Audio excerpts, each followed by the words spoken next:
When I opened my eyes after 18 months in a coma, I expected to see Tyler's face filled with relief and tears of joy.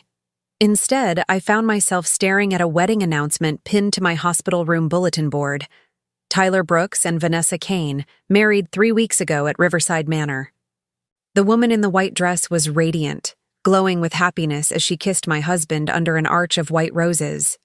Before we jump back in, tell us where you're tuning in from, and if this story touches you, make sure you're subscribed, because tomorrow I've saved something extra special for you.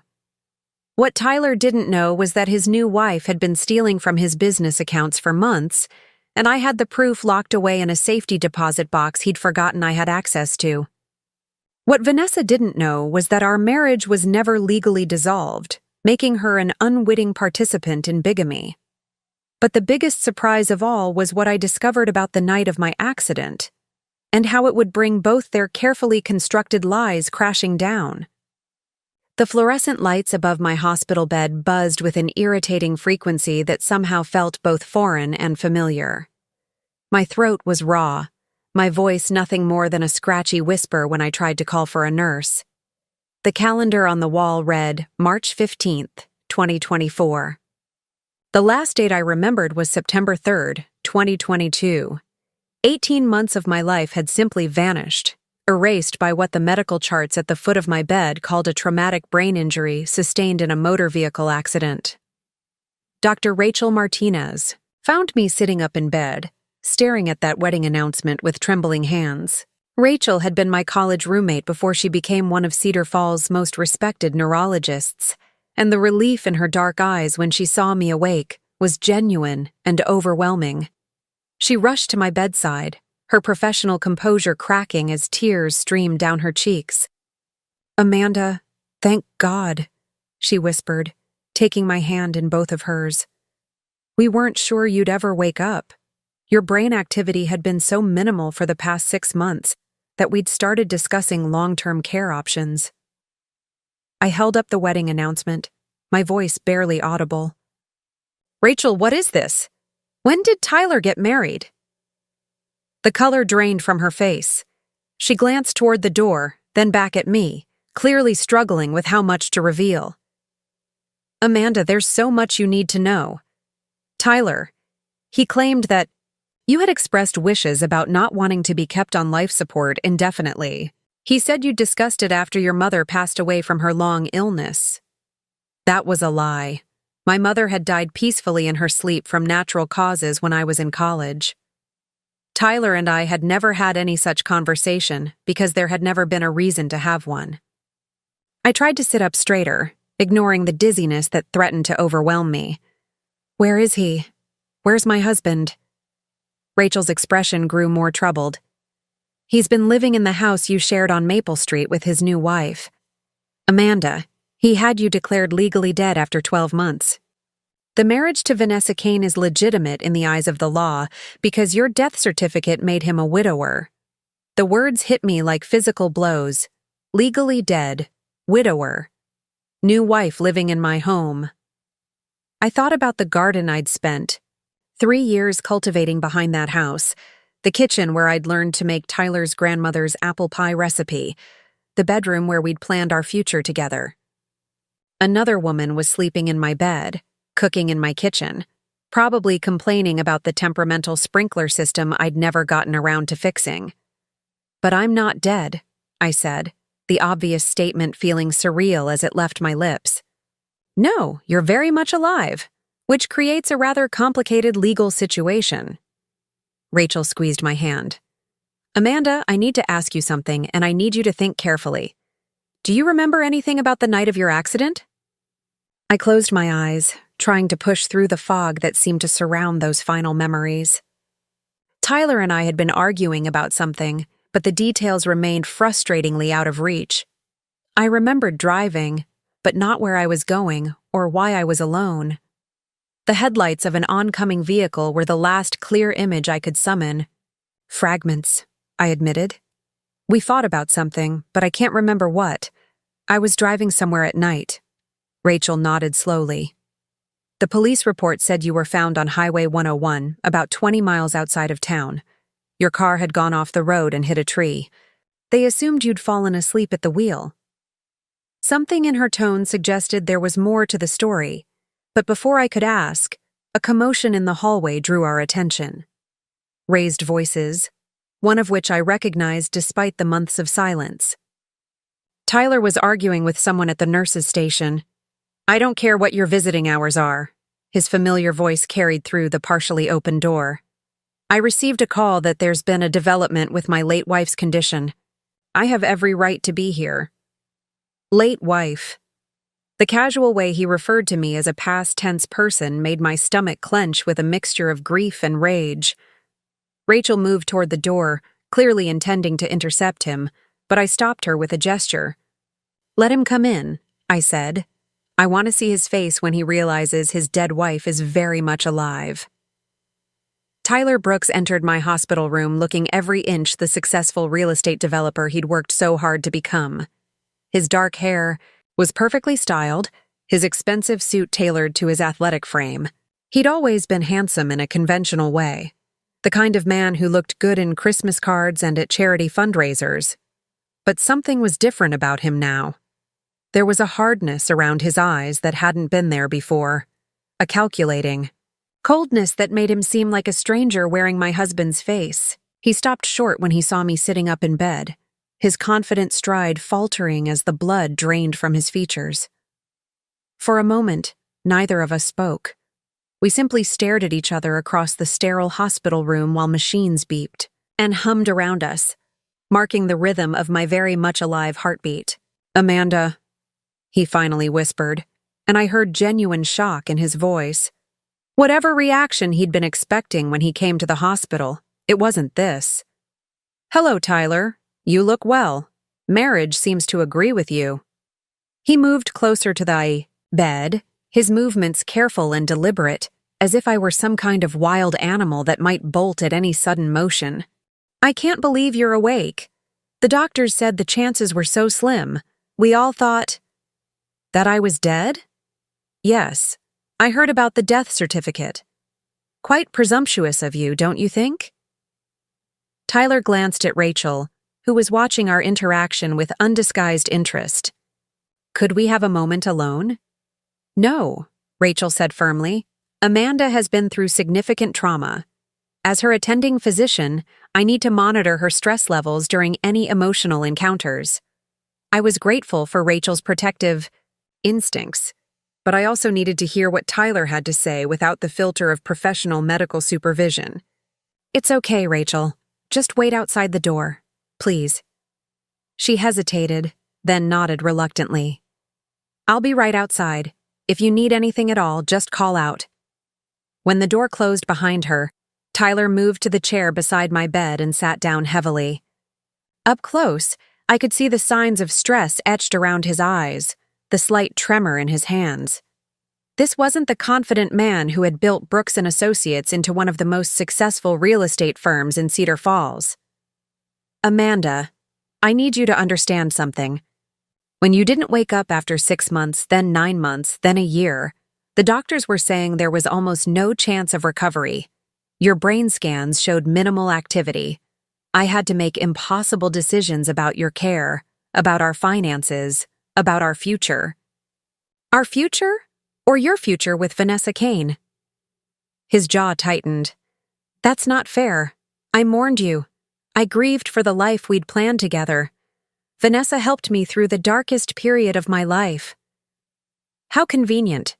Tell me, when did this grieving widower find comfort in the arms of his secretary? Before or after you had me declared dead?"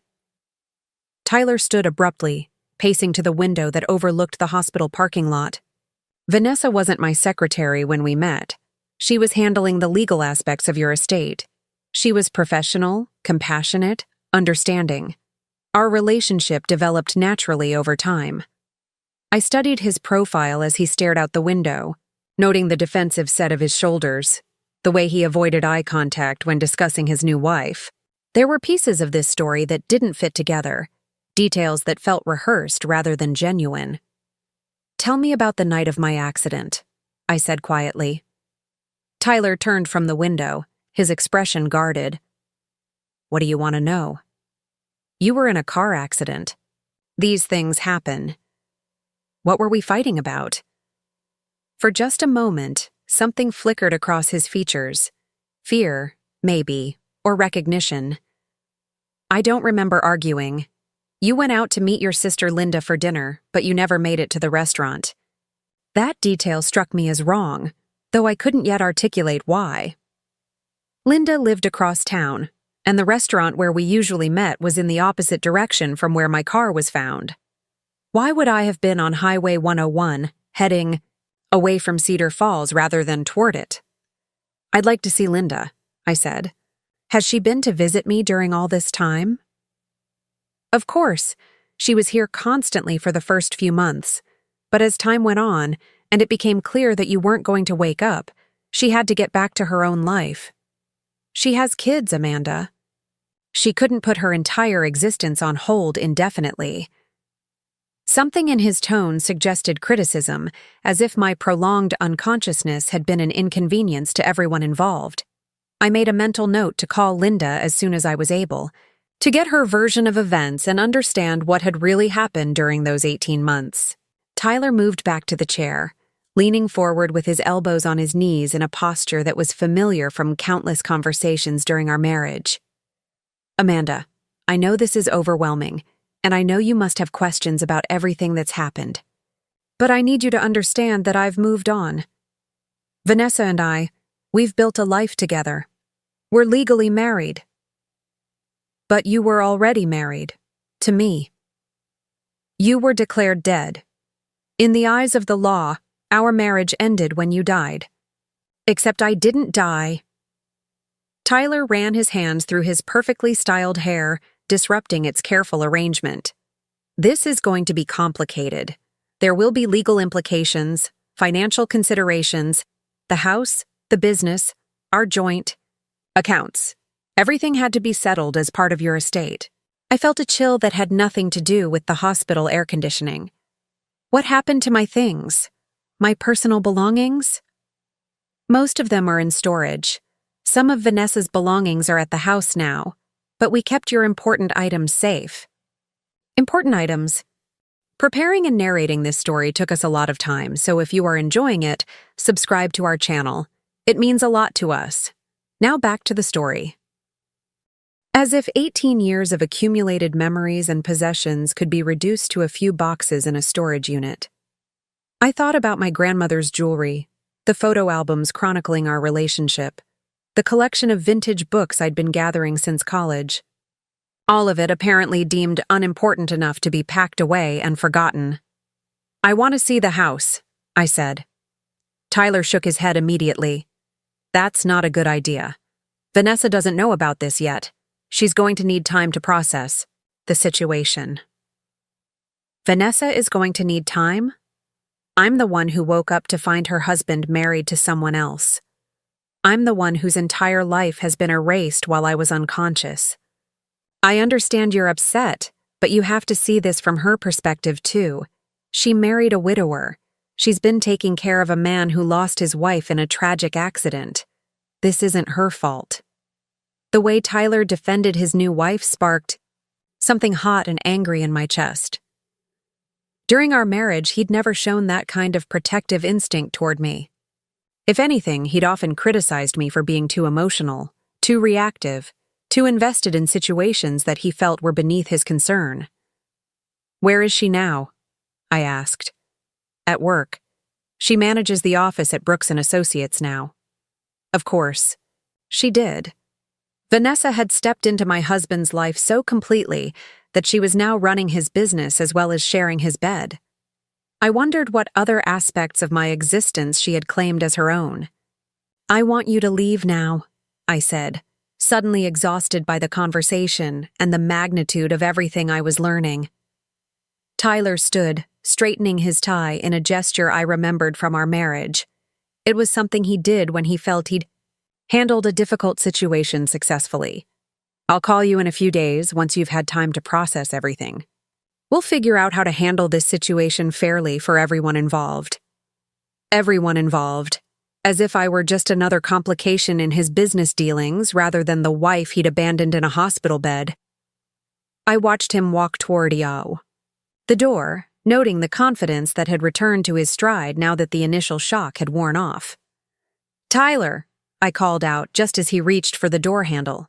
He turned back, eyebrows raised expectantly. "There's something you should know. I may have been unconscious for 18 months, but that doesn't mean I was completely unaware of what was happening around me. Sometimes, when you're in a coma, you can hear things, conversations that people assume you'll never remember." It was a lie, but Tyler didn't know that. I watched his face carefully, looking for any sign of panic or recognition. What I saw was a flash of something that might have been fear before his expression smoothed back into practiced calm. "I don't know what you think you heard, Amanda, but coma patients don't retain memories of conversations. It's medically impossible." "Is it? I guess we'll find out." After Tyler left, Rachel returned with a cup of coffee and a concerned expression. She settled into the chair Tyler had vacated and studied my face with the clinical attention I remembered from our college days when she was helping me through organic chemistry. "How are you feeling?" That was a lot of information to process. "Like I've woken up in someone else's life," I admitted. "Rachel, I need to ask you something, and I need you to be completely honest with me." She nodded, her dark eyes serious. "Of course." "Was Tyler having an affair before my accident?" Rachel was quiet for a long moment, weighing her words carefully. "I don't have any proof of an affair, but there were things that seemed odd to me. He started asking very specific questions about your prognosis much earlier than most spouses do. Usually, families cling to hope for months or even years. Tyler was asking about legal death declarations and estate procedures within the first 6 months. What else?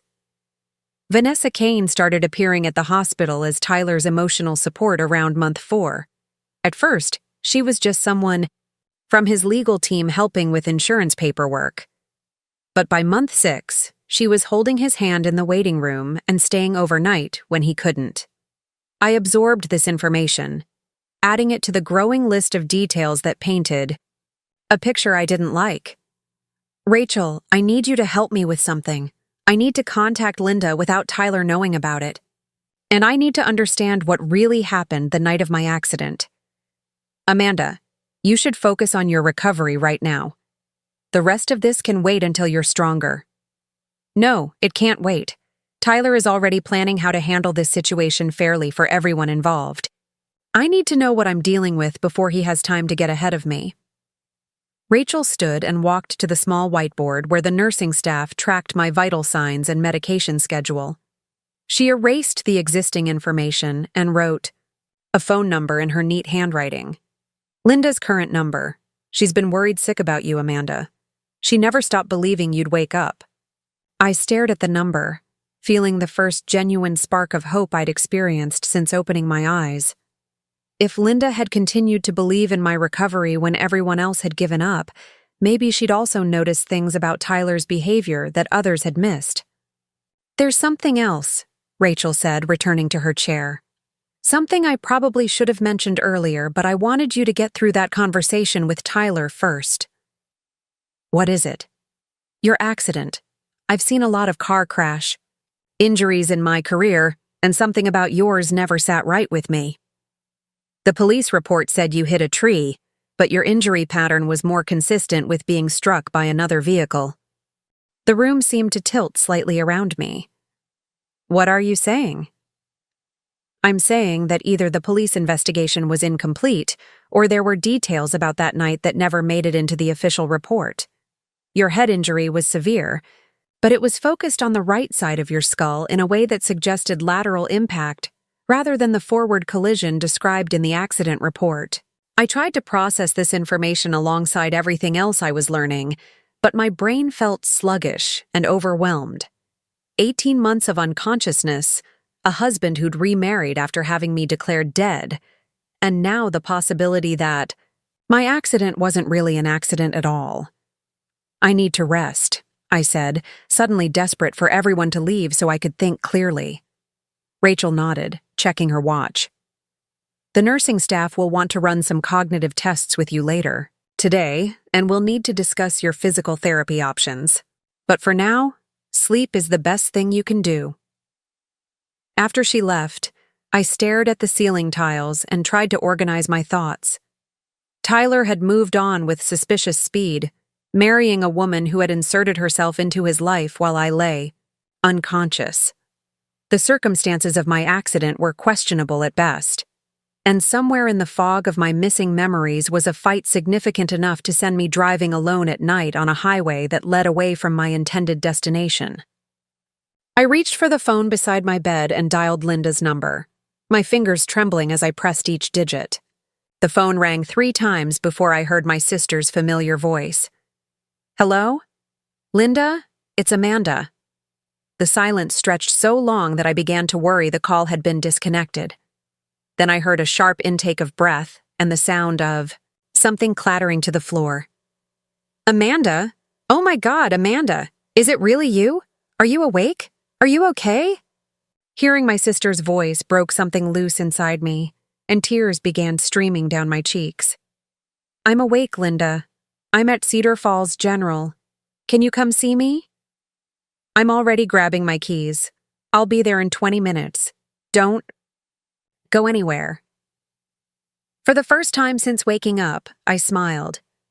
"I'm not going anywhere. I have a lot of questions for you."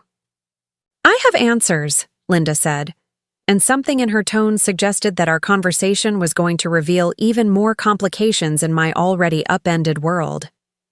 "Amanda, there are things about Tyler and that woman that you need to know. Things I couldn't prove while you were unconscious, but things that never felt right." After hanging up, I closed my eyes and tried to prepare myself for whatever revelations Linda was bringing with her. I'd already learned that my husband had remarried, and my accident might not have been accidental. I couldn't imagine what other surprises were waiting for me, but something told me that the wedding announcement pinned to my bulletin board was just the beginning of a much larger and more complicated story. Linda arrived at the hospital like a whirlwind of barely contained emotion, her auburn hair disheveled from running through the corridors, and her eyes red-rimmed from what I suspected were tears of relief. She was thinner than I remembered, with new lines around her eyes that spoke of months of worry and sleepless nights. When she saw me sitting up in bed, she stopped in the doorway as if afraid that moving too quickly might make me disappear again. "Amanda," she whispered, then rushed forward to wrap me in a hug that was fierce and desperate and exactly what I needed. She smelled like her familiar lavender perfume mixed with coffee and the faint scent of playground sand that always clung to her clothes from her job as an elementary school teacher. "I never stopped believing you'd come back," she said against my shoulder, her voice thick with tears. "Even when Tyler said we needed to accept that you were gone, even when the doctors started talking about long-term care facilities, I knew you were still in there somewhere." I held her tightly, feeling more grounded than I had since waking up. Linda had always been my anchor, the steady presence who helped me navigate life's complications. 5 years older than me, she'd stepped into a maternal role after our parents died, and her unwavering faith in my recovery was the first genuinely comforting thing I'd experienced in this strange new reality. "Tyler said you stopped visiting," I said when we finally pulled apart. Linda's expression darkened immediately. "That's a lie. I was here every single day for the first year. I read to you, played your favorite music, brought fresh flowers every week. I only started coming less frequently when Tyler banned me from your room." "He banned you? Why would he do that?" Linda settled into the visitor's chair, her hands clenched into fists in her lap. "Because I started asking too many questions about the night of your accident. Because I refused to accept his version of events. Because I caught him in several lies about what happened that evening." My heart began beating faster. "What kind of lies?" "For starters, he told everyone you were going to meet me for dinner at Romano's that night. But Amanda, I was home with the kids. Jake had the flu, and I'd canceled our plans that afternoon. I called you around 4 o'clock to reschedule, and you said you understood completely. I tried to access that memory, to pull it from the fog that surrounded that final day, but it remained frustratingly out of reach. If I wasn't meeting you, where was I going? That's what I've been trying to figure out for 18 months. I went through your phone records, your calendar, everything I could get my hands on before Tyler locked me out. The last call you made was to someone at Cascade Financial Group at 5:30 that evening. Cascade Financial? I've never heard of them. Linda pulled a small notebook from her purse, its pages filled with her neat handwriting. They're a private investigation firm based in Portland. They specialize in financial fraud and corporate embezzlement cases. The call lasted 12 minutes. I stared at her, trying to process this information. Why would I have been calling a private investigation firm? I have a theory about that, but first I need to tell you about some things I discovered after your accident. Things about Tyler's business that didn't add up. Linda flipped through several pages of her notebook, stopping at a section marked with yellow sticky notes. Brooks and Associates was in serious financial trouble before your accident. Tyler had overextended on several development projects, and the company was carrying massive debt. How do you know all this? Because I'm an elementary school teacher who spent her summers working as a bookkeeper for Dad's construction company, remember? I know how to read financial statements, and I know what warning signs to look for. After your accident, Tyler suddenly had access to your life insurance policy, your retirement accounts, everything. The implications hit me like a physical blow. You think Tyler was having financial problems and saw my death as a solution? I think Tyler was desperate enough to consider options that most people would never contemplate. Your life insurance policy alone was worth $500,000. Combined with your retirement savings and your half of the house equity, your death would have solved all his financial problems and left him free to start over. I thought about Tyler's demeanor during our hospital room conversation. The way he'd seemed more concerned about the legal complications of my survival than overjoyed by my recovery. Tell me about Vanessa Kane. Linda's expression grew even grimmer. Vanessa appeared in Tyler's life about 3 months before your accident. She supposedly approached him about handling some legal work for her previous employer. But I could never verify that the company she claimed to work for actually existed. What do you mean? I called the law firm where she supposedly worked as a paralegal. They had no record of anyone named Vanessa Kane ever being employed there. When I tried to track down her educational background, I found a Vanessa Kane who graduated from Portland Community College with a certificate in office administration, but the photo on her student ID looked nothing like the woman who married Tyler. A chill ran down my spine. You think she's using a false identity? I think Vanessa Kane is very good at being whoever she needs to be to get what she wants. And what she wanted was Tyler's business and everything that came with it. Linda turned to another section of her notebook, this one filled with printed photographs. I started following them after Tyler banned me from visiting you.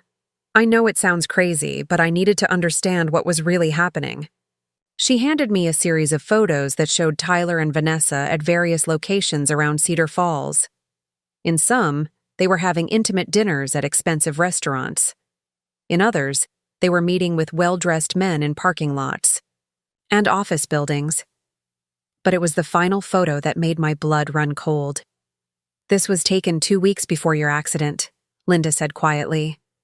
The image showed Tyler and Vanessa standing outside a small office building, clearly engaged in an intense conversation with a man in a dark suit. The sign above the door read, Cascade Financial Group. They were meeting with the same investigation firm I called? I asked, my voice barely above a whisper. It gets worse. I managed to get copies of Tyler's phone records from the months before your accident. He was in regular contact with someone at Cascade Financial starting about 6 weeks before that. Night. Linda pulled out another set of documents. These are credit card statements showing payments to Cascade Financial Group. Tyler was paying them for something, Amanda. The question is what? I stared at the evidence Linda had compiled, feeling sick to my stomach as the implications became clear. You think Tyler hired them to investigate me? I think Tyler hired them to help him plan the perfect accident. Think about it, Amanda. You leave the house that night upset about something, driving on a dark highway with no witnesses around. Your car goes off the road and hits a tree, but according to Dr. Martinez, your injuries don't match that type of accident. But why would Vanessa be involved? If Tyler was planning to kill me, why would he need her help? Linda's expression grew thoughtful. What if it wasn't Tyler's plan? What if Vanessa was the one pulling the strings all along? Before I could respond, my hospital room door opened and Dr. Martinez entered, followed by a man I didn't recognize.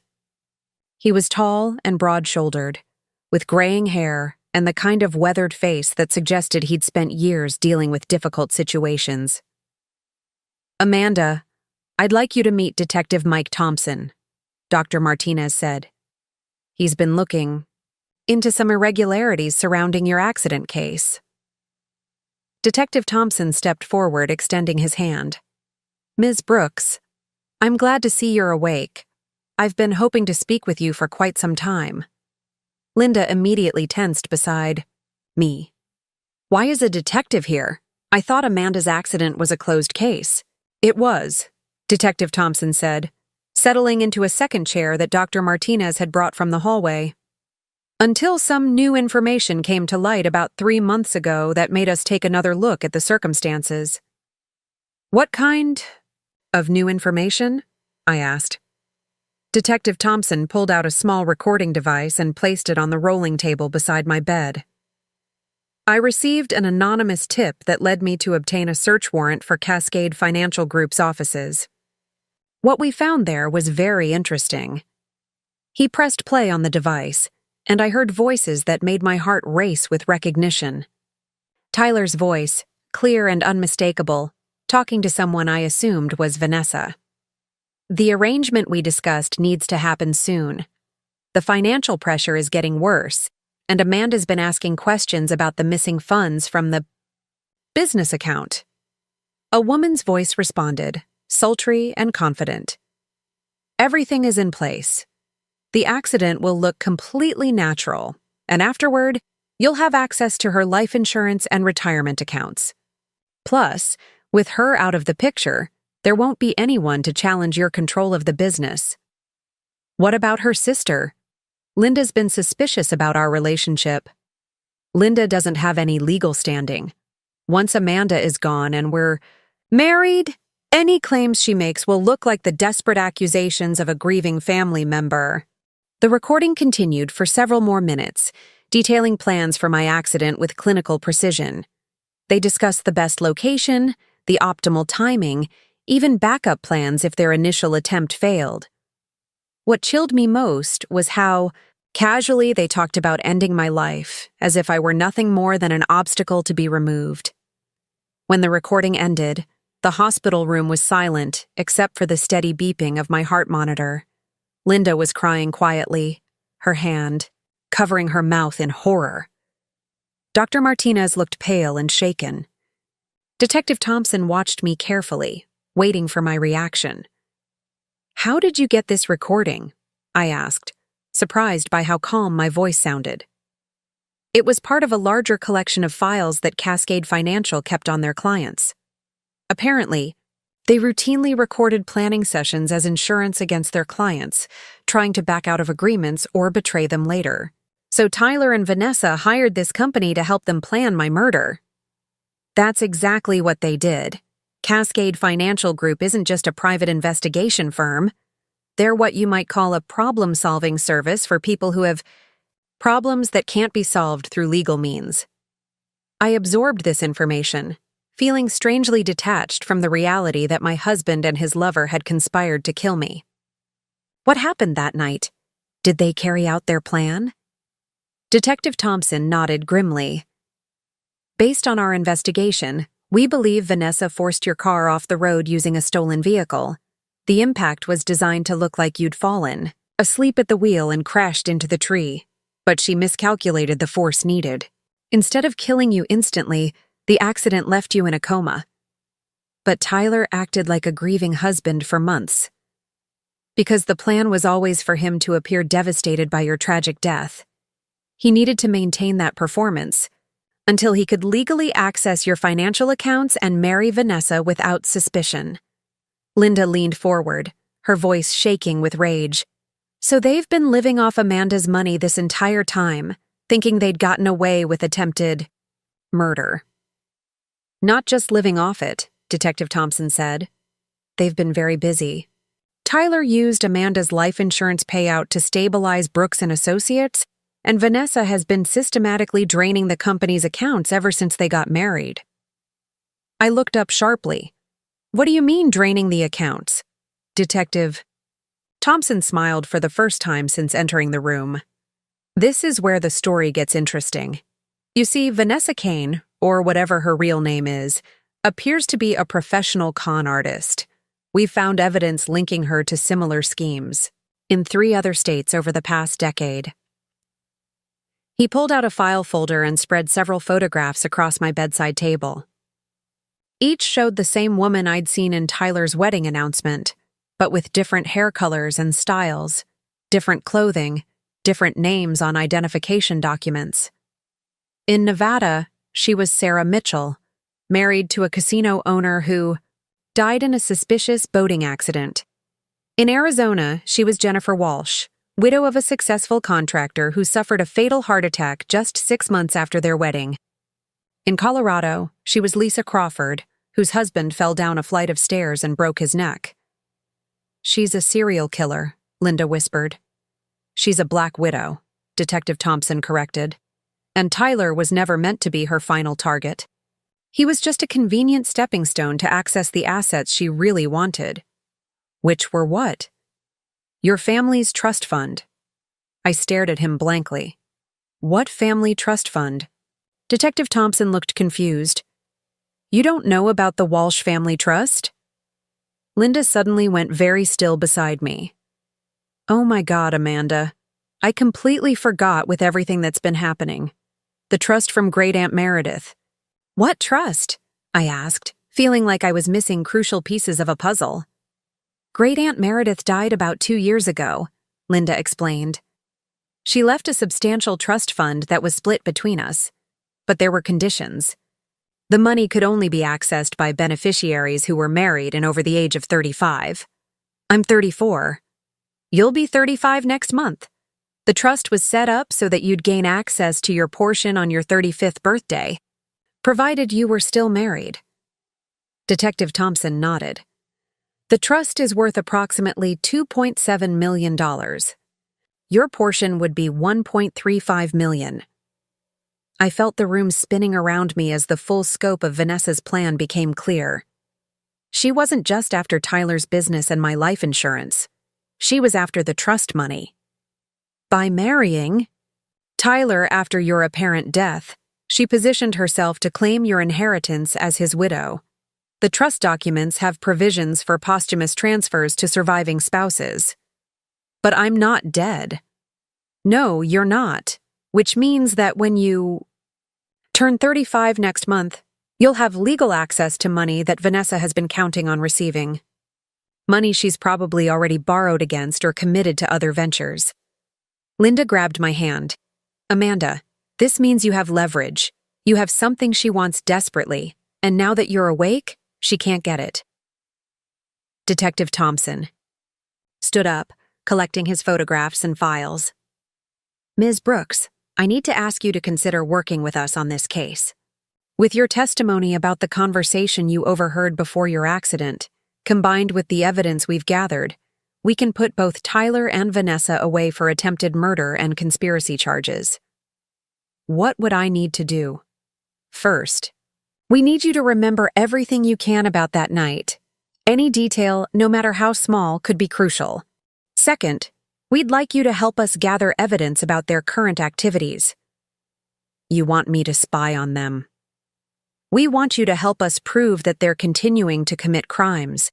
Vanessa has been embezzling money from Tyler's business, and we believe she's planning to disappear with those funds as soon as she gains access to your trust money. I thought about Tyler's confident demeanor during our hospital conversation, the way he'd spoken about handling our situation fairly, for everyone involved. He had no idea that his new wife was planning to abandon him as soon as she got what she really wanted. "There's something else," Detective Thompson said. "Something that might help you decide whether to cooperate with our investigation." He handed me a final photograph, this one showing a young woman who looked strikingly similar to me. Same dark blonde hair, same general build, same facial structure. "This is Rebecca Martinez, Dr. Martinez's cousin. She disappeared in Nevada 3 years ago, shortly after the casino owner's death. Her body was never found, but her car was discovered at the bottom of Lake Tahoe." Dr. Martinez, who had been silent throughout most of the conversation, finally spoke up. Rebecca was supposed to testify in the investigation of Sarah Mitchell, the woman we now know as Vanessa Kane. The day before she was scheduled to give her statement to police, she vanished.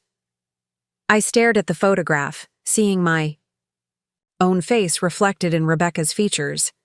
"You think Vanessa targets women who look like her? We think Vanessa has a very specific type, and that she chooses her victims based on how easily she can assume their identities afterward. You, Rebecca, and the other women she's targeted all share similar physical characteristics." The implications of this revelation settled over me like a cold weight. I hadn't been chosen randomly as Tyler's wife, or even targeted specifically for my money. I'd been selected because I fit Vanessa's preferred victim profile, someone she could potentially replace if necessary. "I'll help you," I said quietly. "I want both of them to pay for what they've done." Detective Thompson nodded approvingly.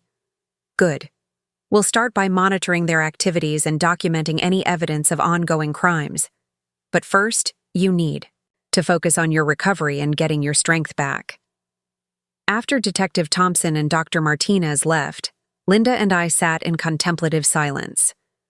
The magnitude of what I'd learned was overwhelming, but beneath the shock and fear, I felt something else growing. Anger, yes, but also a fierce determination to reclaim my life and make sure that Tyler and Vanessa faced consequences for their actions. "Linda," I said finally, "I need you to help me with something. Anything. I need to get out of this hospital and back into my life without Tyler knowing I'm coming. I want to see what he and Vanessa have done to my home, my business, everything I worked for." Linda looked concerned. "Amanda, you've been unconscious for 18 months. You need time to recover, to rebuild your strength." "I've been recovering for 18 months. My body may be weak, but my mind is clear, and I need to start fighting back before they have time to cover their tracks or disappear with my money." What do you have in mind?" I thought about Tyler's reaction when I'd implied that I might have overheard conversations during my coma. The flash of fear in his eyes told me that he and Vanessa had secrets they couldn't afford to have exposed. "I'm going to give them exactly what they think they want," I said. "I'm going to let them believe I'm weak, confused, and grateful to be alive. I'm going to make them think I don't remember anything important about the night of my accident. And then I'm going to watch them make mistakes while I gather evidence of everything they've done. Tyler always underestimated me during our marriage. He thought I was too trusting, too naive to see through his manipulations. It's time to show him how wrong he was." Linda smiled for the first time since arriving at the hospital. "I like this plan. What do you need me to do?" "First, I need you to help me get discharged from the hospital as quickly as possible. Then I need you to take me somewhere Tyler won't think to look for me while I plan my next move. You can stay with me and the kids. Mark's been asking about you constantly, and Jake will be thrilled to see his favorite aunt." I felt a surge of affection for Linda's children, my nephew and niece who had grown 18 months older while I lay unconscious. "How are they handling all this?" "They've been worried about you, but kids are resilient. Mark's been saving drawings to show you when you woke up, and Jake has been practicing piano pieces he wanted to play for you." The thought of seeing my nephew and niece again, of reconnecting with the family I'd been torn away from, gave me strength. Tyler and Vanessa had stolen 18 months of my life, but they hadn't destroyed the relationships that truly mattered. "There's one more thing I need," I said. "I need to access my safety deposit box at First National Bank." "What's in there?" I smiled, remembering the precautions I'd taken during the final months of my marriage when Tyler's behavior had started to worry me. Insurance. I may not have remembered the details of that night, but I apparently had enough sense to protect myself before everything went wrong. Linda raised an eyebrow. "What kind of insurance?" "The kind that's going to help us prove that Tyler and Vanessa aren't the only ones who know how to plan ahead." As visiting hours came to an end and Linda prepared to leave, I felt more hopeful than I had since waking up. Tyler and Vanessa thought they'd eliminated me as a threat to their plans. They had no idea that their biggest mistake wasn't failing to kill me in that car accident. Their biggest mistake was underestimating what I was capable of when I set my mind to getting justice.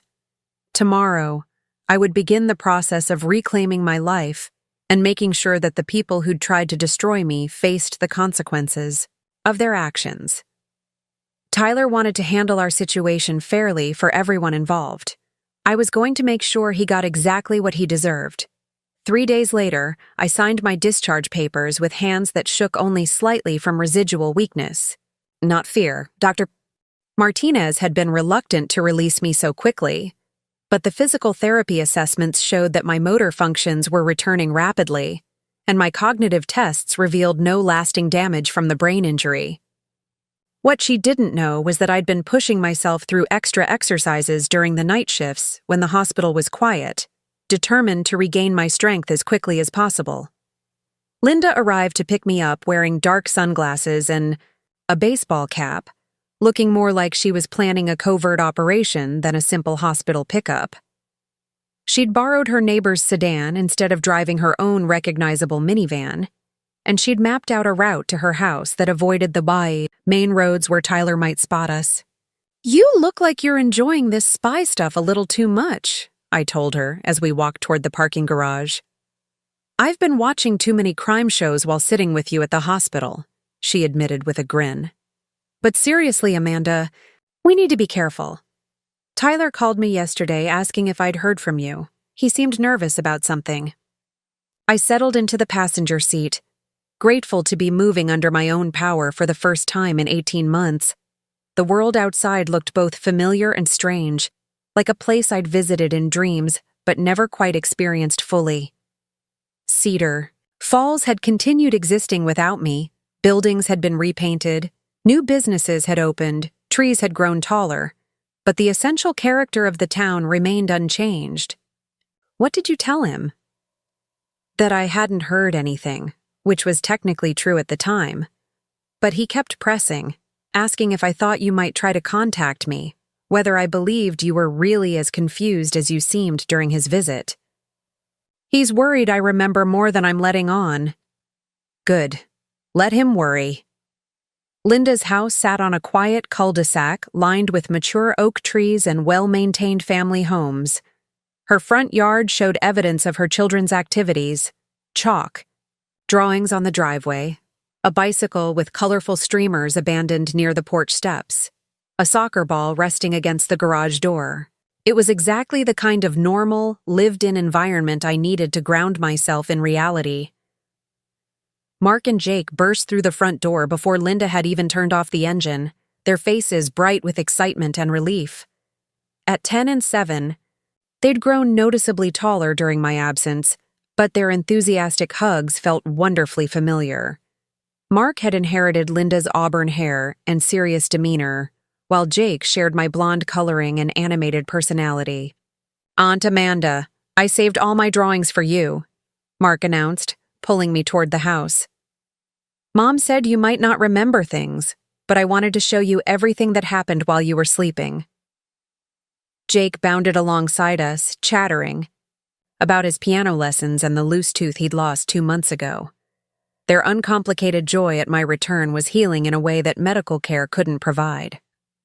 These children had continued loving me and missing me throughout my absence, keeping space for me in their lives even when the adults around them had begun to move on. Linda's husband, Paul, greeted me with a warm hug and carefully controlled emotion. He was a steady, practical man who worked as an electrician and coached Little League baseball on weekends. During my marriage to Tyler, Paul had always treated me like a genuine sister-in-law rather than an obligation, and I could see in his eyes that my prolonged unconsciousness had affected him deeply. "We set up the guest room for you," he said, carrying my small bag of belongings from the hospital. "You can stay as long as you need. We're just glad to have you back."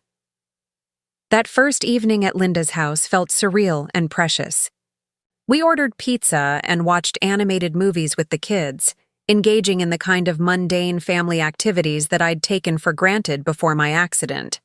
But beneath the surface normalcy, Linda and I were planning our next moves with careful precision. After Mark and Jake went to bed, the three adults sat around the kitchen table with Linda's notebook spread between us.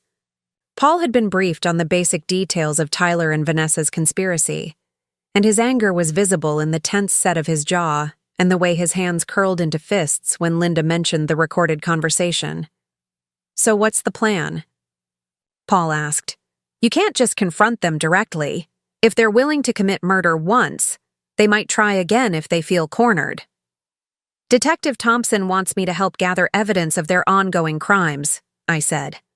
"But first, I need to access my safety deposit box and see what condition they've left my finances in." Linda consulted her notebook. "I've been monitoring some of Tyler's business activities over the past few months. Brooks and Associates has been unusually active, closing deals and transferring properties at a pace that seems designed to convert assets into liquid cash quickly. Like they're preparing to disappear." "Exactly. And there's something else. Vanessa has been using your social security number to open new credit accounts. I found applications for credit cards and lines of credit that were submitted after your supposed death." Paul frowned. "Isn't that identity theft?" "It's worse than that," I said. "If she's been accumulating debt in my name while I was unconscious, I'm legally responsible for those obligations now that I'm alive again." Linda pulled out a stack of credit reports she'd obtained through her access to my financial information as my emergency contact. The documents painted a disturbing picture of systematic financial fraud. Vanessa had opened 7 different credit cards in my name, taken out a personal loan for $30,000, and even applied for a mortgage refinance on the house Tyler and I had shared. "The total debt she's accumulated in your name is approximately $85,000, Linda said. "All of it has been used to fund their lifestyle and Tyler's business operations." I studied the paperwork, feeling a familiar surge of the analytical clarity that had served me well during my career in nonprofit financial management. Before my marriage to Tyler, I'd been responsible for overseeing multi-million-dollar budgets and ensuring that charitable organizations operated within legal guidelines. Those skills were proving invaluable now as I assessed the scope of the financial crimes committed against me. "This is good," I said, surprising both Linda and Paul. "Good?" Paul looked at me like I'd suffered more brain damage than the doctors. Realized. Every fraudulent application, every illegal transaction, every credit account opened in my name while I was legally dead creates a paper trail that Detective Thompson can use to build his case. Vanessa has been so focused on accessing my money that she's created dozens of pieces of evidence proving her crimes. Linda smiled slowly as she understood my reasoning. "She's been so confident that you were permanently out of the picture that she didn't bother covering her tracks." "Exactly. And now I'm going to use her overconfidence against her." The next morning, Linda and I drove to First National Bank with a carefully rehearsed plan.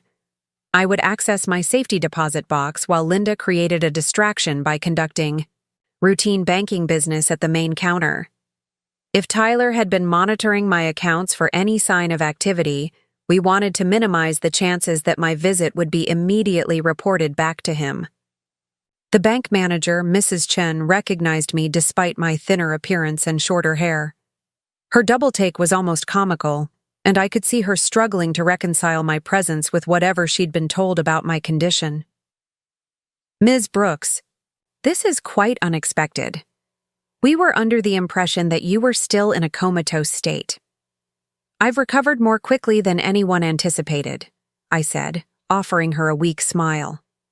"I'm still dealing with some memory issues and fatigue, but my doctors felt it was important for me to start handling some personal business." Mrs. Chen escorted me to the vault area, her professional composure masking obvious curiosity about my sudden appearance. The safety deposit box I'd rented 3 years earlier was in a section of the vault that provided some privacy from the main viewing area. When she left me alone with the box, I opened it with trembling fingers, hoping that my past self had been as thorough as I remembered. Inside, I found exactly what I'd hoped for: a comprehensive insurance policy against Tyler's increasingly suspicious behavior during the final months of our marriage. There were copies of financial documents showing discrepancies in Brooks and Associates' accounts, photographs of Tyler meeting with people I didn't recognize, and most importantly, a detailed letter I'd written to myself explaining my concerns and the steps I'd taken to protect my interests.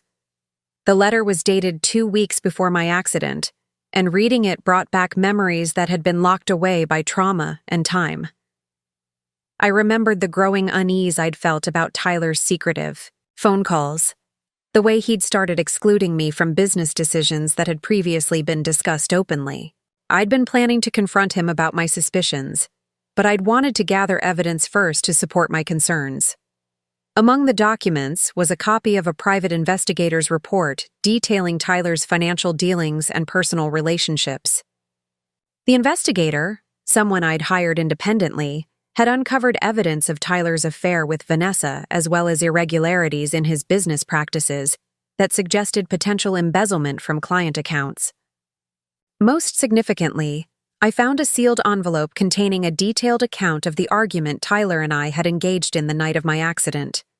Reading my own handwriting, I finally understood why I'd left the house that evening and where I'd been going when Vanessa forced my car off the road. According to my letter, I'd discovered that Tyler had been forging my signature on business documents and using my credentials to access client funds without authorization. When I confronted him about it that evening, he'd accused me of being paranoid and threatened to have me declared mentally incompetent if I continued making accusations against him.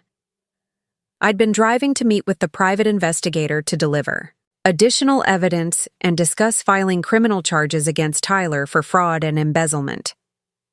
The meeting was scheduled for 8 o'clock that evening at a coffee shop near the highway where my car was eventually found. The realization that I'd been actively investigating Tyler's crimes when Vanessa attempted to kill me added a new dimension to the conspiracy. They hadn't just been planning my death for financial gain, they'd been trying to eliminate me as a threat to their criminal enterprise. I photographed every document in the safety deposit box using my phone, then returned the originals to their secure location. If Tyler and Vanessa suspected that I had evidence against them, they might try to force me to retrieve it. But I wasn't ready to reveal the full extent of what I knew. When I rejoined Linda at the main counter, she was completing a legitimate transaction involving her children's college savings accounts. Her casual conversation with the teller provided perfect cover for my activities, and we left the bank without drawing any unusual attention. "Did you find what you were looking for?" Linda asked as we drove away. "More than I hoped for. I was smarter 18 months ago than I gave myself credit for." Back at Linda's house, I called Detective Thompson and arranged to meet him at a neutral location to share the evidence I'd recovered. We chose a small diner on the outskirts of town, the kind of place where two people could have a private conversation without attracting notice. Detective Thompson arrived wearing civilian clothes and carrying a worn leather briefcase that looked like it belonged to a traveling salesman rather than a police officer. His informal appearance was deliberate, designed to avoid drawing attention to our meeting. "Ms. Brooks, you look considerably stronger than you did a few days ago. I'm feeling more like myself," and I found some things that might help your investigation. I showed him the photographs I'd taken of the documents in my safety deposit box, explaining the context of each piece of evidence and how it connected to the larger pattern of Tyler and Vanessa's criminal activities. Detective Thompson studied the private investigator's report with particular interest. "This is excellent work. Your investigator documented several financial crimes that we hadn't been able to prove independently. What's the next step?" "We need to establish current evidence of ongoing criminal activity. The old evidence helps us understand their pattern of behavior, but we need fresh crimes to build a strong case for prosecution."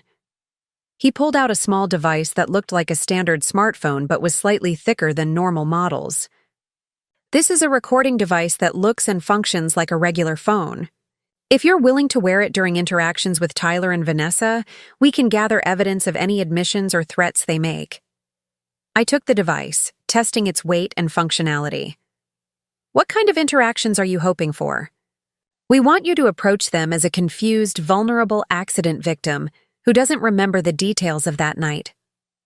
Let them think you're grateful to be alive and willing to accept whatever arrangements they've made during your absence. You want me to act weak and dependent. We want you to appear non-threatening while encouraging them to reveal information about their crimes. If they believe you're not a danger to them, they might be careless about what they say in your presence."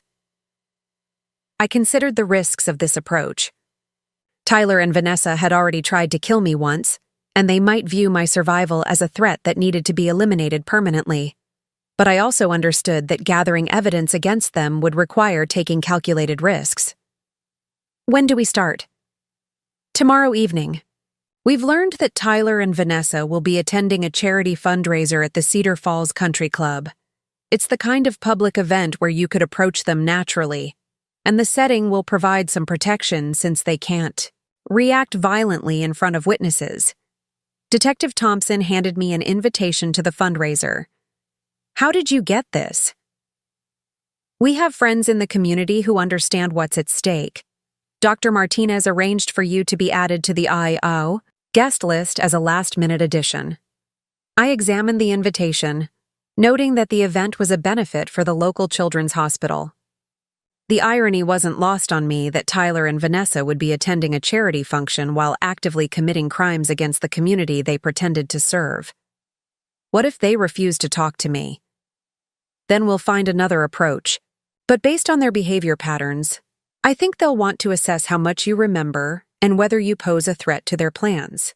And if they do pose a threat to me at this event? Detective Thompson's expression grew serious. "There will be undercover officers at the fundraiser, positioned throughout the venue. You'll never be alone with them, and help will be immediately available if the situation becomes dangerous." That evening, Linda helped me select an outfit that would convey the right impression for the following night's operation.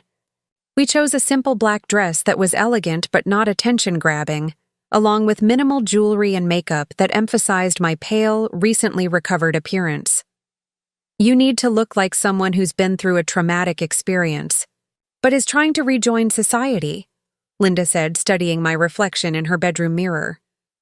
"I am someone who's been through a traumatic experience." "Yes, but you're also someone who's planning to bring down the people who tried to kill you. The trick is only showing them the vulnerable side." As I practiced the role I would need to play, I thought about the 18 months I'd lost and the life that Tyler and Vanessa had built on the foundation of my supposed death. Tomorrow night, I would begin the process of dismantling their carefully constructed lies and ensuring that they faced consequences for their crimes. Tyler had always underestimated my intelligence and determination during our marriage, treating me like a decorative accessory rather than an equal partner. Vanessa had chosen me as a victim because she believed I fit the profile of someone who could be easily eliminated and replaced. They were both about to discover how wrong they'd been about Amanda Walsh Brooks.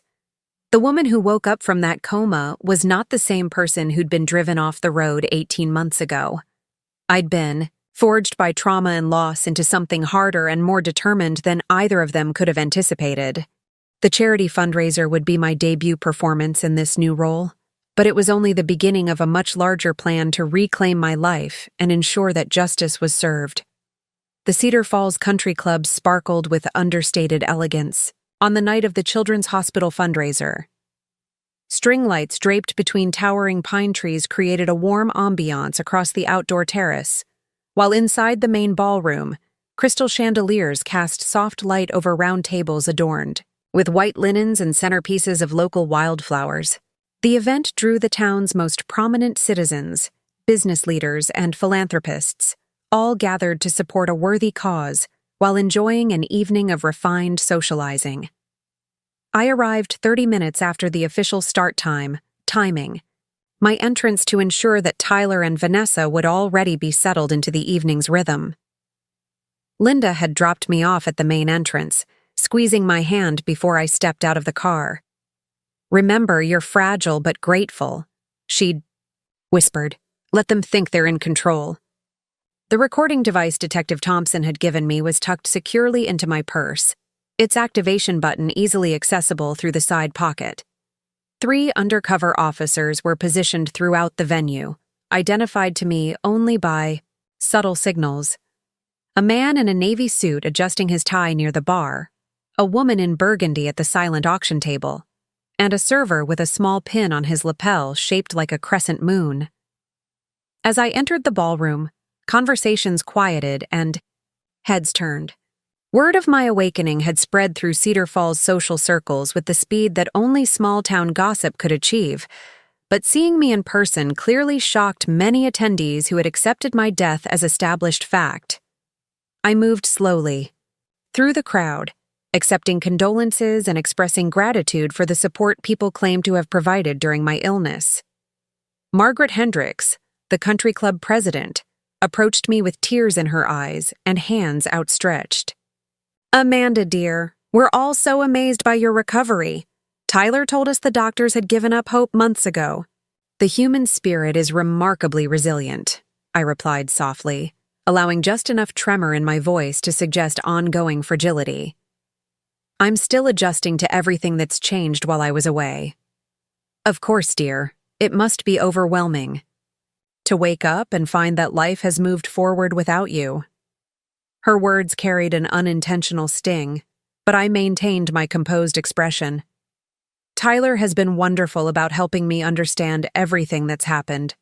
I'm just grateful to be here tonight, supporting such an important cause." I spotted Tyler across the room before he noticed me. He stood near the dance floor with Vanessa at his side, both dressed impeccably and engaged in animated conversation with Dr. Stevens, the Children's Hospital administrator. Tyler wore a charcoal gray suit that I recognized as one I'd helped him select for business functions, while Vanessa looked stunning in a midnight blue gown that probably cost more than most people's monthly salary. Vanessa Kane was even more beautiful in person than she'd appeared in photographs. Her dark hair was styled in an elegant updo that showcased diamond earrings, and her figure was perfectly proportioned in a way that suggested either excellent genetics or expensive personal training. She moved with the confidence of a woman accustomed to being the most attractive person in any room, her smile bright and engaging as she charmed the hospital administrator. I moved closer to their group, weaving through other conversations and accepting brief expressions of surprise and support from acquaintances. When I was close enough to hear their voices, I activated the recording device and positioned myself near a tall floral arrangement that provided partial concealment while keeping them within earshot. "The new pediatric wing will be a tremendous asset to our community," Vanessa was saying, her voice warm with apparent sincerity. "Tyler and I are committed to supporting projects that improve life for local families." Dr. Stevens beamed at them both. "Your contribution has been incredibly generous, especially given the personal challenges you've faced recently." Tyler's expression grew appropriately somber. "We've learned not to take anything for granted. Life can change in an instant, and it's important to give back while we're able to do so." I found their performance fascinating and revolting in equal measure. They spoke about tragedy and loss with practiced emotion while standing in the midst. of luxury purchased with money stolen from their supposed victim. Vanessa's reference to their contribution caught my attention particularly, since I suspected that their generosity was being funded by my own embezzled assets. "Amanda, is that really you?" Dr. Stevens had spotted me hovering near the floral display, his voice carrying enough volume to draw Tyler and Vanessa's immediate attention. I watched Tyler's face transform as he realized I was present, his practiced charm faltering momentarily before reasserting itself. "Amanda!" Tyler stepped forward with arms outstretched, embracing me in what appeared to be a spontaneous gesture of joy and relief. To observing guests, his reaction looked perfectly appropriate for a man reunited with his miraculously recovered wife. Only I could feel the tension in his muscles and hear the slight strain in his voice as he whispered against my ear. "What are you doing here?" "I wanted to support the hospital," I replied at normal volume, ensuring that our conversation could be overheard by nearby guests. The medical staff there saved my life. This seemed like a meaningful way to express my gratitude. Vanessa approached us with a smile that didn't quite reach her eyes. Up close, I could see that she was studying my appearance carefully, assessing my physical condition and mental state with the calculating gaze of a predator evaluating potential prey. "Amanda, I've heard so much about you," she said, extending her hand with apparent warmth. "I'm Vanessa Kane, Tyler's wife." The directness of her introduction was clearly intended to establish dominance and gauge my reaction to their marriage. I took her hand, noting that her grip was firm and her skin soft, suggesting a life of comfort and professional manicures. "It's lovely to meet you, Vanessa. Tyler mentioned that you've been a tremendous source of support during this difficult time." "We've all had to adapt to challenging circumstances," she replied diplomatically. "But tonight is about celebration and community support, not dwelling on past difficulties." Dr. Stevens, oblivious to the undercurrents of tension, continued his enthusiastic discussion of the hospital's expansion plans. "Amanda, you should be proud to know that your husband and Vanessa have been among our most generous supporters. Their contribution will help fund the new trauma wing." "That's wonderful," I said, looking directly at Tyler. "I'm sure the money will be put to excellent use helping people recover from unexpected accidents." Tyler's jaw tightened almost imperceptibly at my choice of words, but he maintained his pleasant expression. "The hospital staff performed miracles. With your care, Amanda, supporting their work feels like the least we can do. Especially considering how much we've all gained from modern medical intervention," Vanessa added smoothly. "Tyler's business has thrived even during the most challenging period of his personal life. Success creates an obligation to share that good fortune with others." I wondered if she realized how revealing her comment was. Any genuinely caring spouse would focus on the emotional aspects of Tyler's supposed loss, not the financial benefits that had resulted from my absence. "Business has been good then?" I asked Tyler directly. "I'm sorry. I'm still catching up on everything that's happened while I was unconscious. The doctors say my memory may take time to fully return." "Brooks and Associates has expanded significantly," Tyler replied carefully. "We've acquired several new properties and taken on larger development projects." "How exciting." "I remember you always wanted to grow the company beyond Cedar Falls. Have you been able to explore opportunities in other markets?" Vanessa and Tyler exchanged a quick glance that most observers would miss, but I caught the subtle communication between them.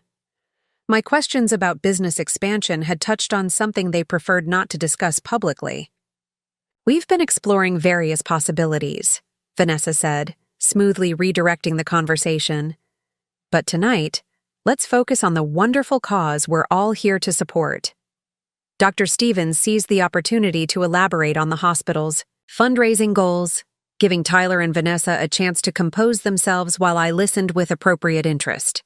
During this lull, I noticed James Brooks, Tyler's business partner, approaching our group with his wife Carol trailing behind him. James had always been the operational backbone of Brooks and Associates, while Tyler handled client relations and public representation.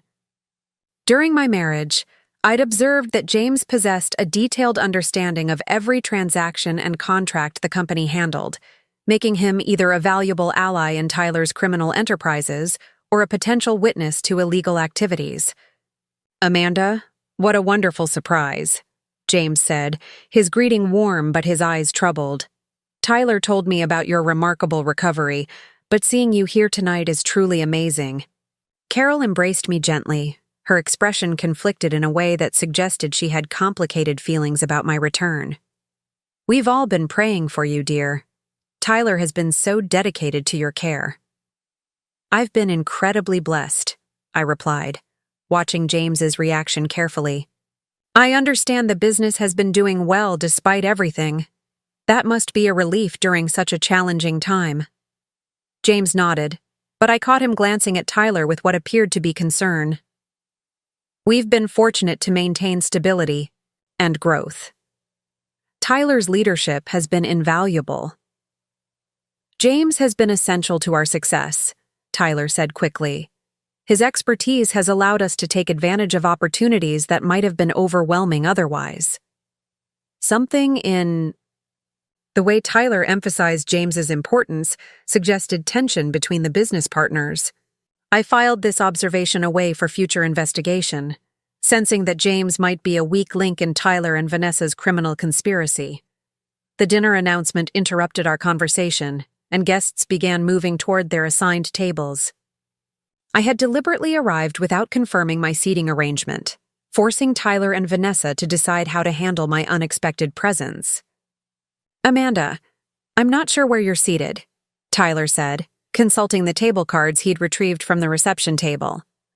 "Let me check with the event coordinator." "Oh, don't worry about it," I replied with studied casualness. "I'm sure there's room at your table. I'd love to catch up on everything I've missed." Vanessa's smile became noticeably more strained. "Of course, I'm sure we can arrange something."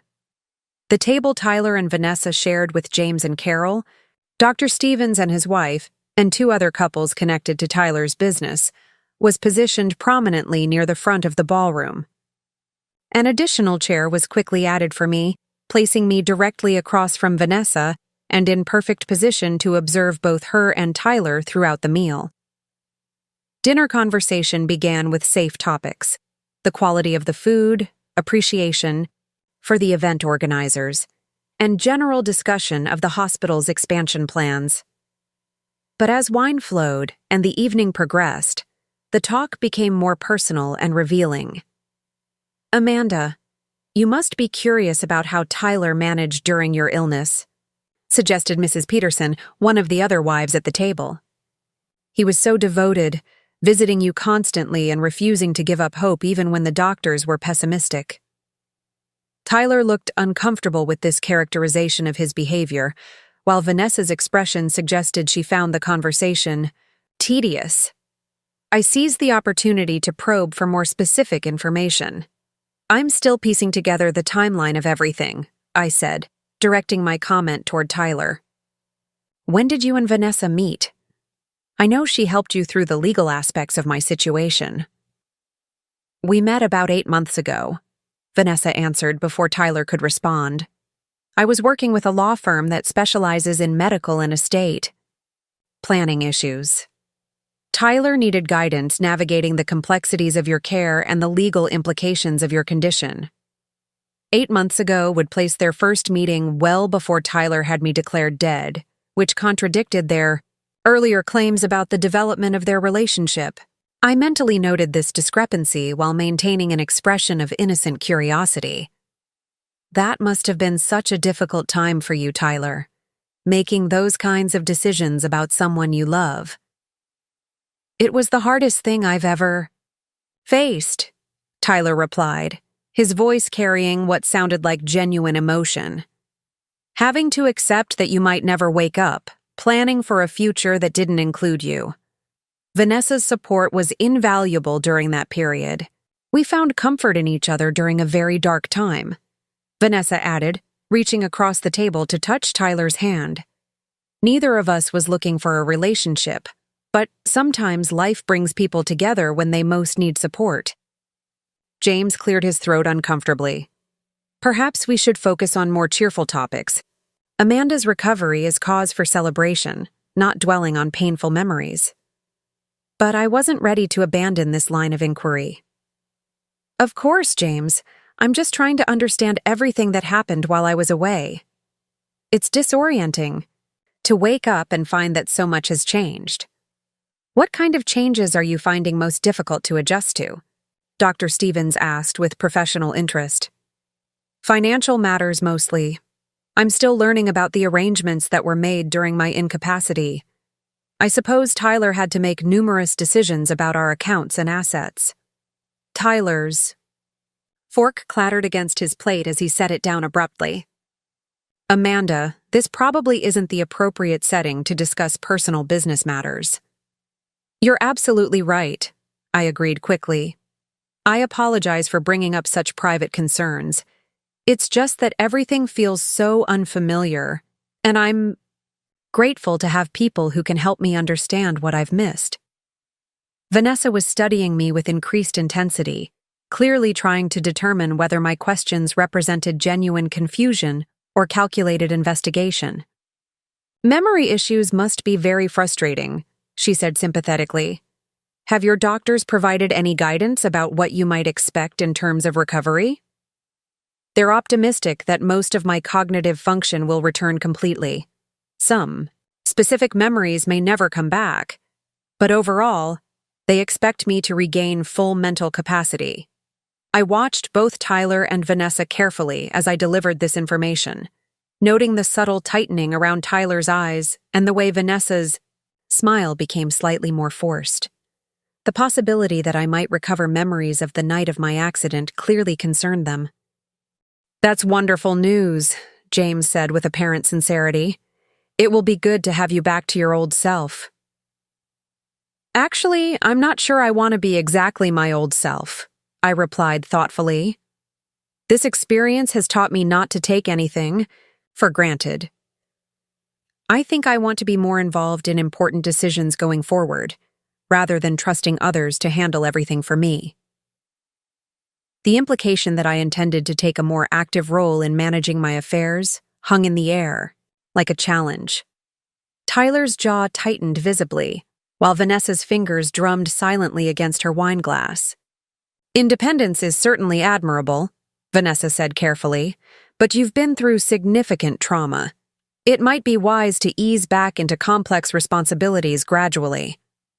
I appreciate your concern, but I feel remarkably clear-headed. In fact, I've been thinking about resuming some of my nonprofit work. There's something energizing about the idea of helping people who are facing their own challenges. Tyler leaned forward slightly. Amanda, you should focus on your own recovery before taking on additional responsibilities. There's no rush to dive back into demanding work. Maybe not, but I've always found purpose in helping others, and after everything the medical staff did for me, I feel an obligation to give back to the community that supported me. Speaking of giving back, Dr. Stevens interjected, have you given any thought to sharing your recovery story?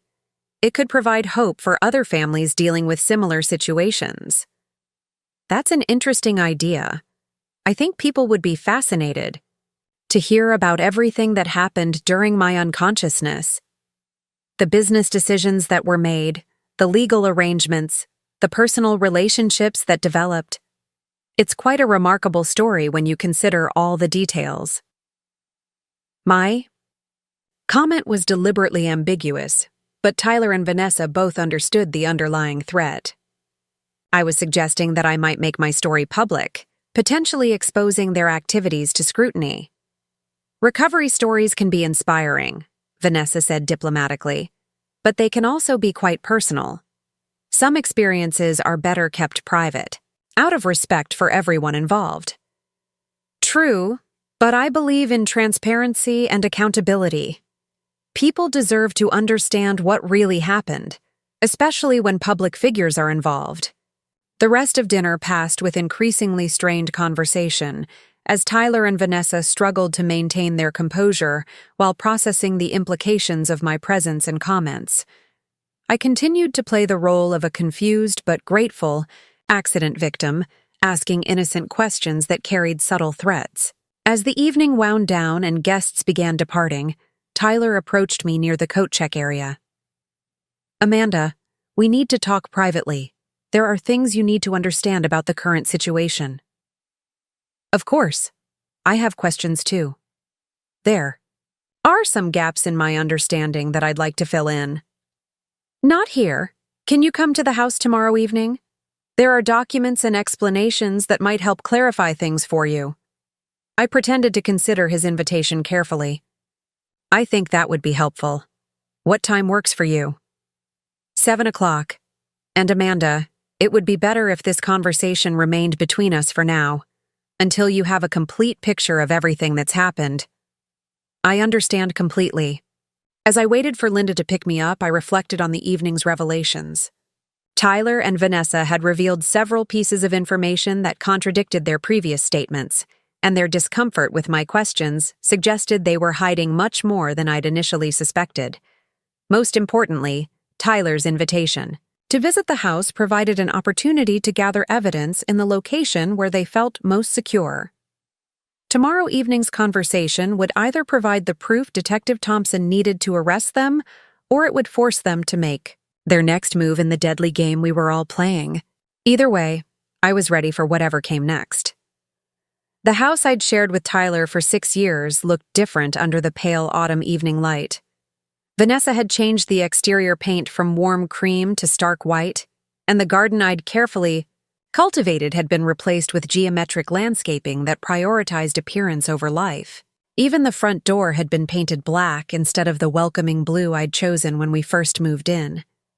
I sat in Linda's car for a moment, steeling myself for what lay ahead. Detective Thompson and his team were positioned strategically around the neighborhood, ready to respond if the situation became dangerous. The recording device in my purse was activated, and a backup transmitter had been sewn into the lining of my jacket. "You don't have to do this," Linda said for the 3rd time. "There has to be another way to get the evidence you need. This is the way that ensures they can't hurt anyone else. Tonight, we end this." I walked up the familiar pathway, noting that even the doorbell had been changed. When Tyler opened the door, I was struck by how much older he looked than he had just the night before. His confident facade from the charity event had been replaced by obvious stress, and his usually perfect hair was disheveled. "Thank you for coming," he said, stepping aside to let me enter. "Vanessa is in the living room." The interior of the house was almost unrecognizable. My carefully chosen furniture had been replaced with sleek, modern pieces that looked expensive but cold. The family photos that had lined the mantelpiece were gone, replaced by abstract art that probably cost more than most people's cars. It was as if every trace of my existence had been systematically erased and replaced with Vanessa's vision of sophistication. Vanessa stood near the fireplace wearing a silk blouse and designer jeans, her hair pulled back in a casual style that somehow looked effortlessly perfect.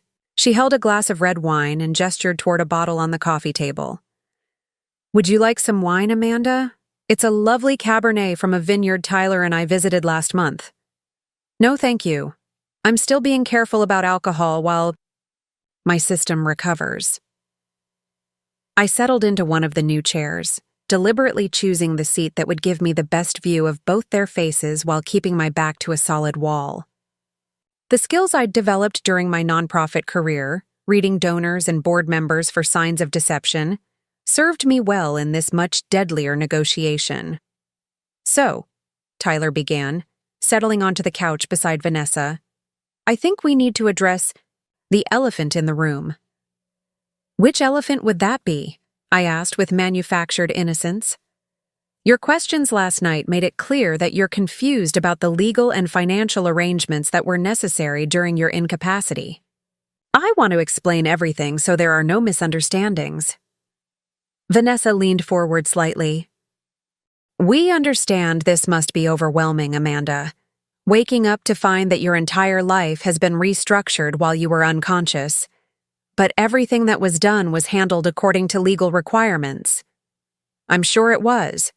Could you walk me through the timeline? I'm still having trouble organizing my memories chronologically. Tyler glanced at Vanessa before beginning. After your accident, the doctors initially said your chances of recovery were good. But as months passed without improvement, they became more pessimistic. After a year with no sign of consciousness, they recommended that we consider long-term care options. And that's when you had me declared legally dead? That's when the court determined that your condition met the legal criteria for presumptive death, Vanessa corrected smoothly. It's a standard procedure when someone has been unresponsive for an extended period with no medical hope of recovery.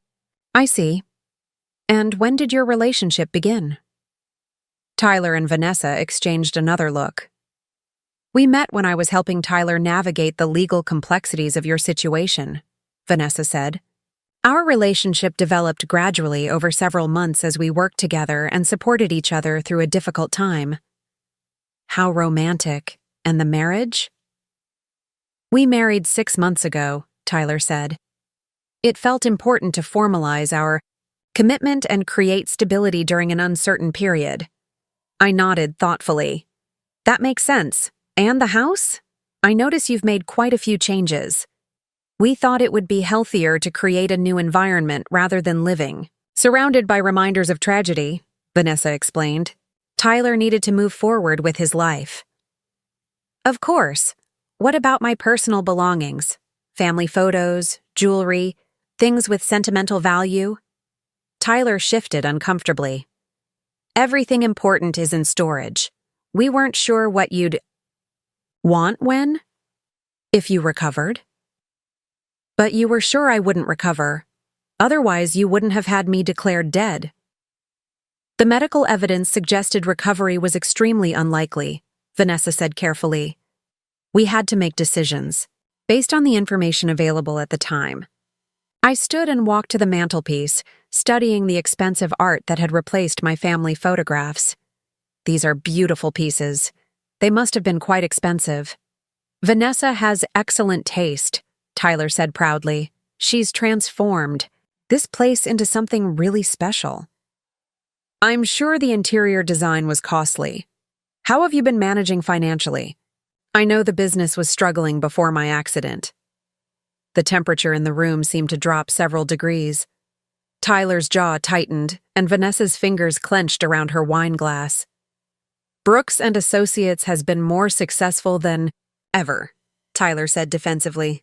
We've expanded our operations and taken on larger projects. That's wonderful. I remember you were having cash flow problems before my accident. Something about overextending on development projects? Those issues were resolved, Vanessa said quickly. Tyler's business acumen combined with some strategic financial management turned things around completely. Strategic financial management. That's an interesting way to put it. I turned back to face them, noting the tension in both their postures. I've been thinking about resuming my involvement in financial oversight. Maybe I could help with the business books like I used to. That's not necessary, Tyler said immediately. Vanessa handles all the financial management now. She's much more qualified than you were. The insult was clearly intentional, designed to provoke an emotional reaction. Instead, I smiled pleasantly. I'm sure she is. What's your background in financial management, Vanessa? I have extensive experience in corporate accounting and business operations, she replied smoothly. Which companies did you work for previously? I'd love to learn from someone with your expertise. Vanessa's pause lasted a fraction too long. I've worked with several firms over the years. Most recently with a consulting group in Portland that specializes in business turnarounds. How fascinating! What was the name of the consulting group? I don't think the specific details of Vanessa's resume are relevant to this conversation, Tyler interrupted. We're here to discuss your situation, not conduct a job interview. You're absolutely right. I apologize for my curiosity. I returned. to my chair, noting that both Tyler and Vanessa looked relieved to escape my questions about Vanessa's background. Let's talk about my situation. Specifically, what happens now that I'm alive again? Tyler and Vanessa exchanged yet another meaningful look. That's complicated, Tyler admitted. Legally, our marriage is valid because you were declared dead, but your recovery creates some unusual circumstances, such as, well, technically, you're still legally dead until the court reverses that declaration, which means you don't currently have access to bank accounts, credit cards, or other financial instruments. But I do have access to things that predate the death certificate, don't I? Like safety deposit boxes that were established before my accident? Tyler's face went completely pale. Why would you ask about safety deposit boxes? Because I remember having one, though I'm not sure what I kept in it. I was thinking I should check to see if there's anything important there. Vanessa set down her wine glass with enough force to make it ring against the table. Amanda, I think we need to be completely honest with you about something. Please do. Your memory problems may be more extensive than you realize. There are things you think you remember that didn't actually happen the way you believe they did. I tilted my head curiously. What kind of things? For instance, you seemed to think you had concerns about Tyler's business practices before your accident. But the truth is, you were dealing with some mental health issues that were affecting your perception of reality. Mental health issues? Tyler leaned forward, his expression taking on a patronizing tone I remembered from our marriage. Amanda, you were becoming increasingly paranoid and suspicious in the months before your accident. You accused me of having affairs, of stealing money, of lying to you about business matters. None of it was true. That must have been very difficult for you. It was heartbreaking, Tyler continued. You refused to seek professional help, and your accusations were becoming more elaborate and bizarre. The night of your accident, you stormed out of the house in a rage, claiming you were going to expose my supposed crimes to the authorities. But instead, I had an accident. Yes. And in a way, it was almost a relief because you were clearly heading toward a complete mental breakdown. I absorbed this revision of history with growing amazement at their audacity. So you're saying I was mentally ill, not investigating actual crimes?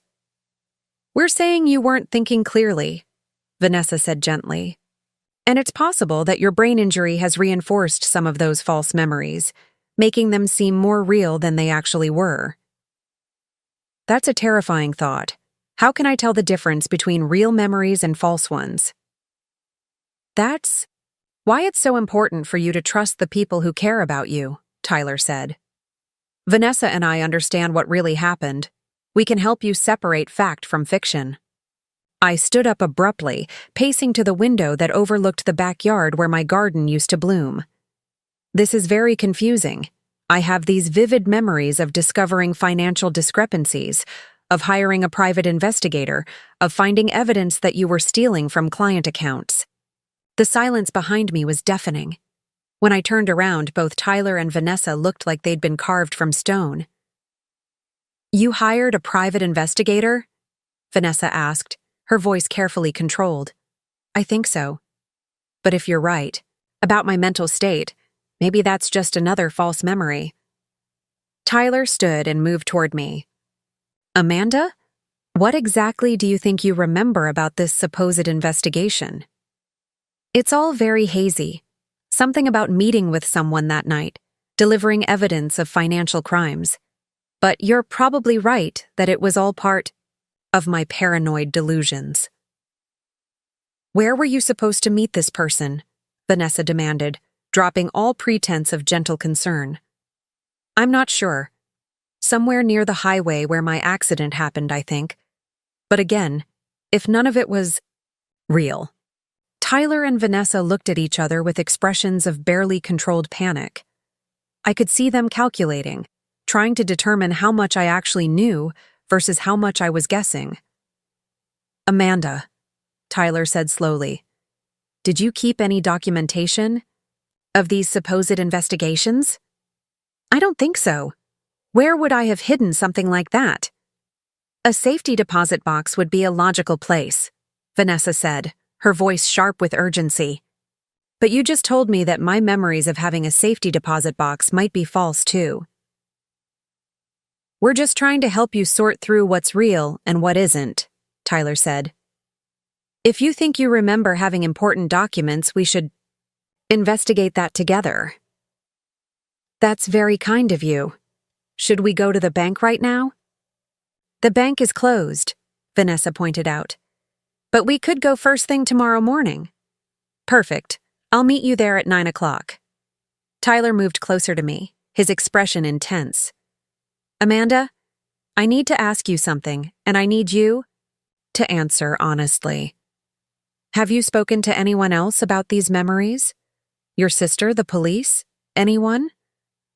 Just Dr. Martinez. She's been asking me questions about what I remember from before the accident. What did you tell her? The same things I've told you.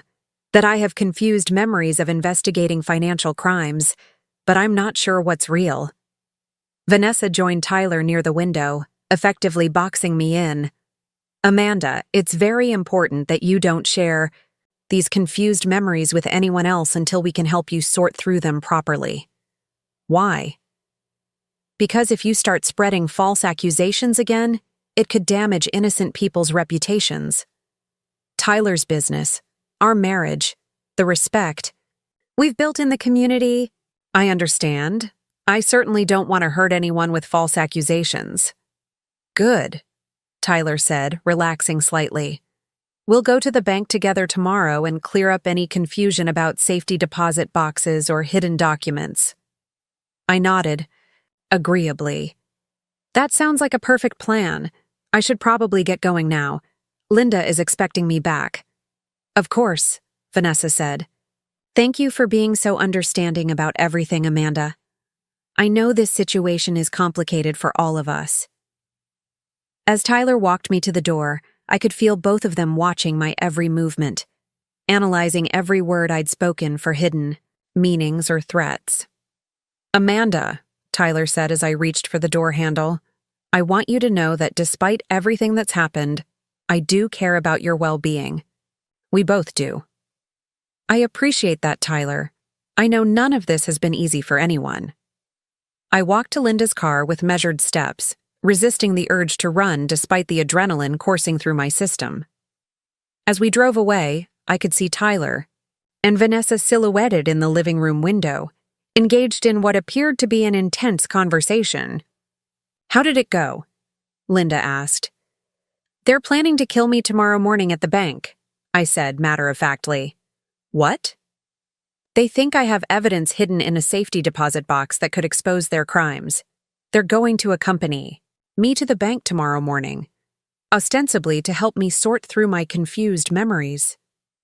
And then they're going to make sure I have another accident before I can access whatever evidence they think I've hidden. Linda pulled over to the side of the road, her hands shaking.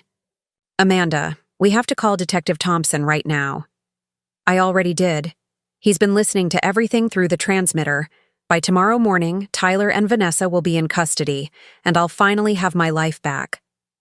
The next morning arrived gray and drizzly, typical Pacific Northwest weather that seemed appropriate for the conclusion of such a dark chapter.